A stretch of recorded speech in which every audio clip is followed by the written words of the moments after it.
ซีนะป้าพักซีอยู่นี่นะว่าจะตัดแต่เสาเนี่ยเพราะว่ารถโซ่รถมอเตอร์ไซค์รถจักรนะโซ่ไปเป่งเดี๋ยวบอกโอ้ยอันนี้ป้า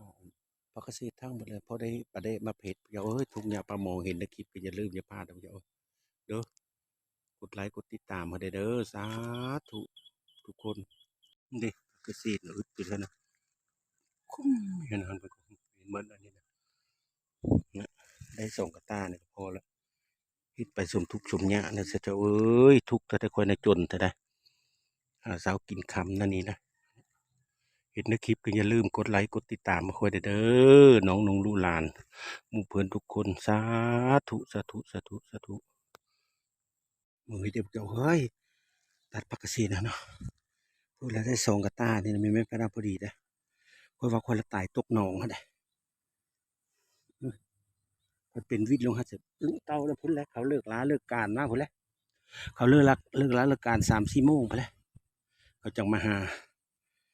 ที่เธอหน้าความเสือกิมองกี่ตุ่มปลาบอนนี่แหละปลาอันจบบูนี่แหละนะ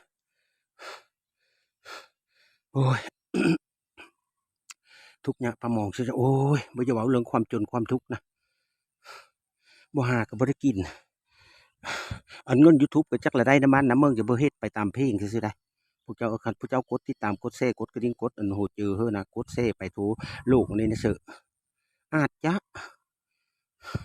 ตะกี้เขาก็บ่ได้ลิ้น YouTube นะลิ้นยุคก็ขี้คร้านอัดคลิปอัดไปแล้วก็ย่า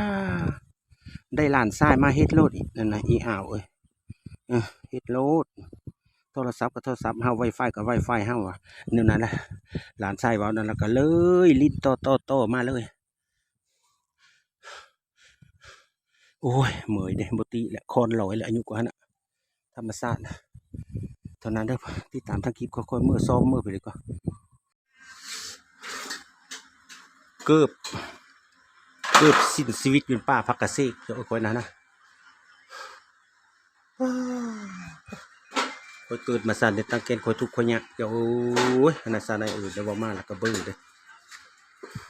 เปิดพัดลมอะพักผ่อนก่อนมันเป็นเลือดตายยามมื้ออื่นลงตลาดมื้ออื่นน่ะมันมีผักเกษตรในกับปิ้งส้มปิ้งไข่ปลาละปิ้งไข่ปลาก็แซ่บแล้วค่อยใส่เนื้อมันนำเด็กค่อยซอยเนื้อมันเสือนำมันก็โน่แล้วเนาะสู้ตามทางคลิปเด้อพี่น้องแล้วเรียบร้อยไปแล้วกับเจ้าหั่นน่ะงามแต่ผักเกษตรในแถวเฮือนคนนี้นะเขาก็ขายอยู่ในตลาดนะฮะในตลาดใหญ่มันฮะน้อยๆเส้นแลบๆสินี่สิเฮ็ดให้รู้หั่นนะถามในพวกเจ้าอันผักเกษตรนี่นะกินกับไผเหลือมันแซ่บนะก็พูดกับพวกเขาจะยึดเป็นแล้วไปตัดนะมึงนะจะได้ก็มัดบัดนี้นะก็เฮ็ดให้เบิ่งได้เด้ฮะโกนมัดแล้วก็เอาเพมาตูมเอาไปเลยมาตูมอย่ามันโคตรคือมันซื้อจะเล็บมันก็อากแล้วบัดนั้นนะความมันงามหั่นน่ะ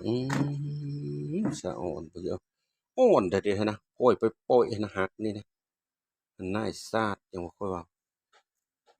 เขาก็เอา2มือนี่นะพูดมะม่วงมะเตงสว่างงามเด้อเฮ็ดได้คลิปก็อย่าลืมกดแชร์กดอันนั้นให้ได้เด้อกดติดตามมาค่อยได้อันทาง YouTube ค่อยทั้ง2แม่ยกนะไม่ได้มีคลิปแล้วมีแต่คลิปหาเครื่องข่ายเองเนี่ยเก็บผักหักหน่อไม้เก็บผักหักหญ้าไปนี่แหล้วตามภาษาทุกอย่างดอกเจ้าเอ้ยคันพวกเจ้ามีติดตามมีกดไลค์มีกดหัวใจเฮ้อเสอะเอาเลยจะละอันเดินหน้าต่อไปเนาะสู้น้อยซอดเด้อ